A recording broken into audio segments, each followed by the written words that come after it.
As we continue to explore how to read the rule, we'll continue to use the idea that we can understand the Rule of Benedict by looking at it through the lens of several key ideas or themes. We began with the theme that the guiding metaphor of the rule is that God is calling us on a journey of transformation. Next, we said that the journey starts with making a commitment to this way of life. We explored that theme last time. This week, we will look at two more themes. One, that this monastic way of life is centered on certain values, and that we need structures in our lives to help us live out those values.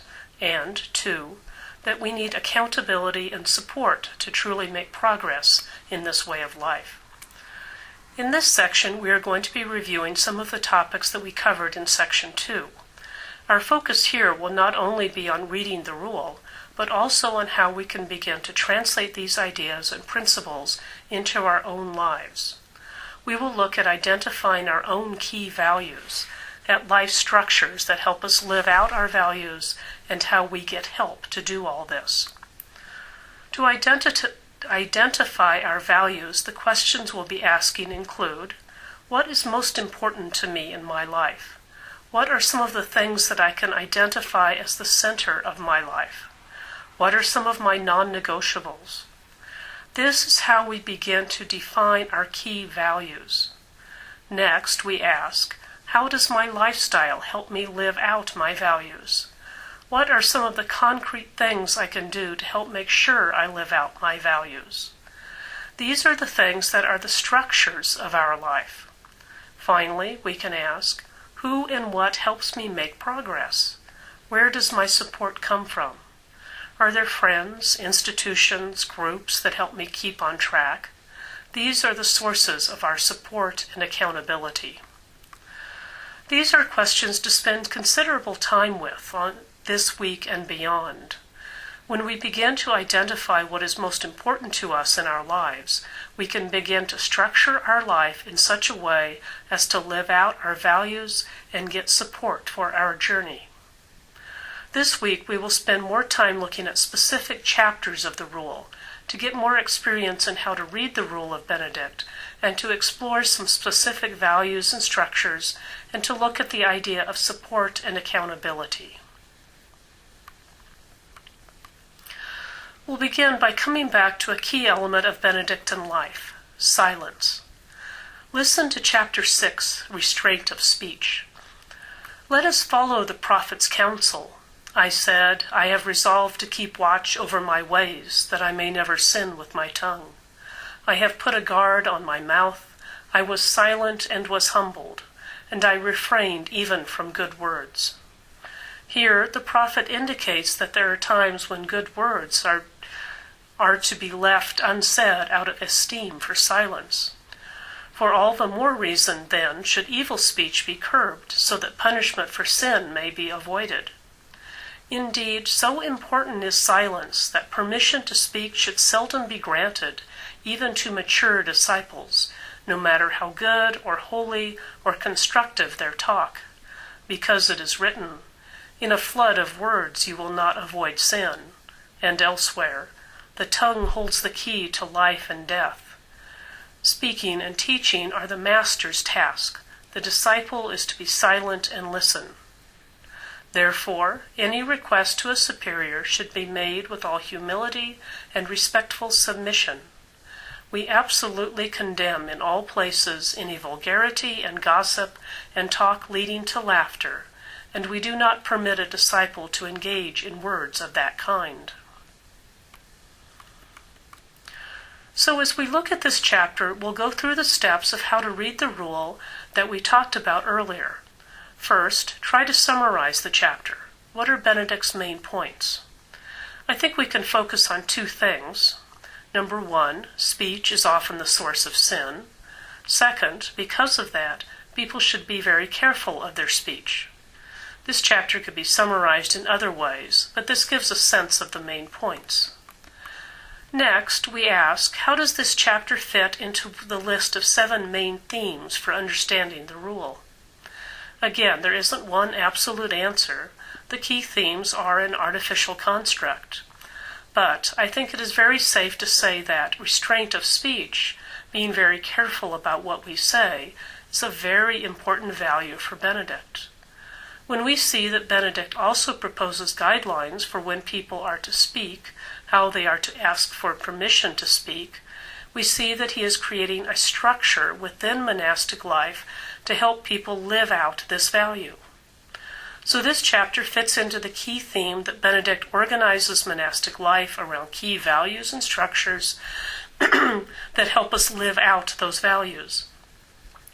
The third question we ask is, what general principles can we glean from this text? In this case, it looks like the principles are going to be very similar to how we summarize the chapter. We see that speech, even seemingly good speech, is to be used sparingly because words are often a source of sin. The next principle flows from the first. We should be very careful about when we speak and what we say. So this is how we go about reading the rule. But then comes the critical part. How does this speak to me in my life? It's nice that Benedict wrote for a bunch of monks 1,500 years ago, but what does that have to do with me? This is always the key question when we read the rule. The reality is that some things simply don't or won't translate into modern terms, but we have to be very careful about quickly assuming that they won't. In the case of Chapter 6 on the restraint of speech, we can pretty easily see how this applies to our lives. All of us have experienced what it's like to say something we regret. Most of us probably experience this several times a day. Our mouths have a way of outracing our brains, and we speak before we think. Even when we read the last verse of this chapter, when Benedict says, "We absolutely condemn in all places any vulgarity and gossip and talk leading to laughter. We do not permit a disciple to engage in words of that kind." We need to be clear that Benedict isn't saying that we should never laugh. He is talking about rude, inappropriate, demeaning humor. So if we begin to think how a chapter like this becomes something that has an application to our life, we can look at how we translate it into values for our life. Perhaps we can say that an important value is being mindful of what we say, that we try not to speak unless we do so with full consciousness. Similarly, we can start to ask whether there is a structure in our lives that can better help us live out this value. Those of us who don't live in a monastery aren't going to be asking anyone for permission to speak, but maybe we can begin to develop an inner abbot, a practice of waiting a moment before we speak and asking whether or not what we are about to say is helpful. Hopefully you are getting a sense of how to read the rule, how to identify key values in your own life, and how you can create structures in your life that will make it easier to live out those values. When we spend time with the rule, we can begin to see how values don't mean a whole lot if they are simply theoretical ideas. Unless we take specific steps for living out the values, then we will not make progress on our journey. Let's look at another brief chapter of the rule to get more practice in how to translate what Benedict is saying from the language of a 6th century monastery into language and ideas that make sense to people in the 21st century. Let's try a chapter that's a little more difficult. Chapter 30, The Manner of Reproving Boys. Every age and level of understanding should receive appropriate treatment. Therefore, as often as boys and the young, or those who cannot understand the seriousness of the penalty of excommunication, are guilty of misdeeds, they should be subjected to severe fasts or checked with sharp strokes so that they may be healed. This chapter is more difficult because we are dealing with a very different culture and mindset. As modern people reading things like this, we tend to just automatically react. We read something that just seems wrong and we reject it without really trying to understand it or read it more deeply. But let's try to go a little deeper. Try not to just dismiss this chapter, but understand it. First, we try to summarize this chapter. we can say that the key idea is contained in the first verse. Everyone should receive appropriate treatment. Next, which theme of the rule does the chapter fit into? The idea of treating everyone appropriately is certainly a crucial value. Dealing with misbehavior by adapting the punishment according to the person is a structure to carry out the value of treating people according to their ability. Let's be clear. We may not like the idea of corporal punishment, but that doesn't change the nature of the value of treating everyone appropriately, even if we carry out the value differently today than in Benedict's time. There is another principle inherent in this chapter, and we'll use it to segue into the next principle we'll talk about this week, and that is the idea that we all need accountability and support. When we said that there were 7 key ideas or themes that can be used to understand the rule, one of them is the idea that we need to be accountable for our behavior as we make progress on the journey. Another aspect of this principle is that we all need support along this way to transformation. Chapter 30 that we are discussing is one of a number in the rule that talk about excommunication. As you remember from some of the material in section 2, the idea of excommunication is that if people aren't able or willing to conform to the requirements of community life, then there will be consequences to their actions. If someone doesn't follow common expectations, then the community has strictures for enforcing correct behavior. In this context, the point of reproving boys, or anyone for that matter, is so that they can change their behavior to conform to expectations. This is something that we all know from our life experience. If you don't do the studying for a class, you won't pass. If you don't perform adequately in a job, you will get fired. You break a law, you will get punished. So even though we know that corporal punishment is not appropriate for boys or anyone else, the principle remains that we are accountable for our actions. Here, we'll talk more about the theme of accountability and support, which we also covered in section 2. This is a crucial theme of the rule because the reality is that although most of us are very well intentioned, we don't always live up to our good intentions. We come to monastic life, to Benedictine spirituality, with the desire to grow closer to God, but life happens. We get distracted, we fail to follow through. By spending some time looking at the issue of what to do when people don't get with the program, we can glean a number of insights for our own lives. In the rule, Benedict has several chapters that scholars call the penal code. These are specific directives for how to handle people who break rules or don't act according to community standards. Benedict generally has a graduated system of sanctions, including excommunication. And this is where we need to be clear. To Benedict, excommunication meant that the monastic would be excluded from some or all of the community functions. Depending on the offense, he might be excluded from fully participating in common prayer or excluded from the common meal. Benedict's monastery was part of a strongly communal culture. There was none of the cult of individualism that modern Westerners have. So to be excluded from any common activity was a terrible blow to people of Benedict's time. To understand this idea, we'll take a look at chapter 27. This is a relatively long chapter, but it will help us understand the concept of accountability and support in the rule and in our lives. Chapter 27, the abbot's concern for the excommunicated. The abbot must exercise the utmost care and concern for wayward brothers, because it is not the healthy who need a physician, but the sick. Therefore, he ought to use every skill of a wise physician, and send in senpectae, that is, mature and wise brothers, who under the cloak of secrecy may support the wavering brother, urge him to be humble as a way of making satisfaction, and console him lest he be overwhelmed by excessive sorrow. Rather, as the apostle also says, Let love for him be reaffirmed, and let all pray for him. It is the abbot's responsibility to have great concern and to act with all speed, discernment, and diligence in order not to lose any of the sheep entrusted to him.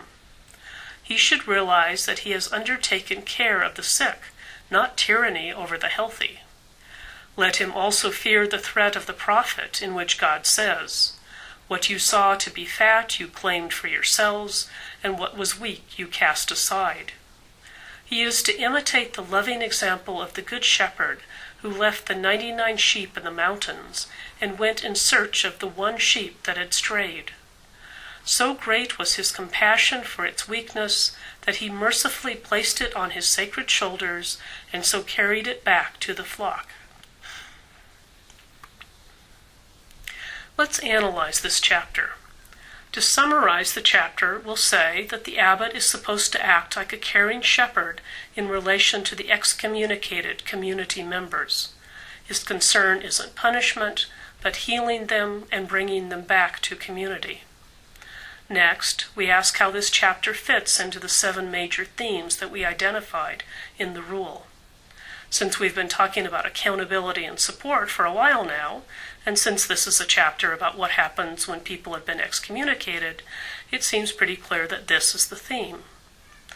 But what broad principles can we discern in this chapter that might help us not only understand the rule better, but also help us in our own lives? Now, none of us are likely to be excommunicated from anything, even those of us who live in monasteries, so we have to get beneath the literal reading of this chapter. We need to ask, what is the equivalent of the actions that cause excommunication for Benedict? What are some of the actions or attitudes in our life that constitute serious wrongdoing? If we spend time with the rule, we see that Benedict is concerned about faults that tear at the fabric of community life. When monks can't conform to the common code of conduct or engage in behavior that hurts the common life, Benedict starts to invoke punishment. When we start to look at our own lives, we need to take a long, hard, careful look at our own behavior, our actions and attitudes. Again, chances are we aren't doing horrible law-breaking deeds. For most of us, our transgressions are a lot more subtle. If we're honest, we would all do well to really look at the chapter on restraint of speech. How often do we say unkind or unhelpful things? What kinds of attitudes do we have that are the source of problems? How often do we get greedy or angry or just beat up on ourselves? Consciousness of our thoughts and actions that result from inappropriate thoughts is a key to monastic life. Now, before we start to feel excessively guilty and think that if we were in Benedict's monastery we would be on permanent excommunication, let's look at Benedict's attitude. This chapter is a wonderful example of how we should treat others and ourselves when we fail to live up to our high standards. The key to this chapter, to not only understanding Benedict and monastic life, but also our own life, is that accountability is all about support and healing. The abbot isn't about punishment, telling the monks what they're doing wrong, but about helping them to be better. The focus is on healing, helping, reincorporating the person who is struggling. The predominant image in the chapter is the Good Shepherd of the Gospel, who leaves the 99 sheep to find the one who has wandered. So what does that look like in our own lives? Perhaps we need to focus on how we shepherd ourselves. Most of us are masters of guilt. We focus on our failings and shortcomings. We think of the many, many ways we fall short of our own high standards. Many of us have a deeply interiorized image of God that is negative and unhelpful. But as we apply this chapter to our lives, we are called to become our own shepherds. We need to be patient, merciful, long-suffering with ourselves. We need to be conscious and careful of the voices in our heads and allow ourselves to be encouraged, forgiven, and helped. This is the true nature and presence of God in our lives. Of course, we also need to be aware of how we support and shepherd one another. We too can be like the Senpekte in the chapter, the wise elders who help our wavering brothers and sisters when they are in trouble.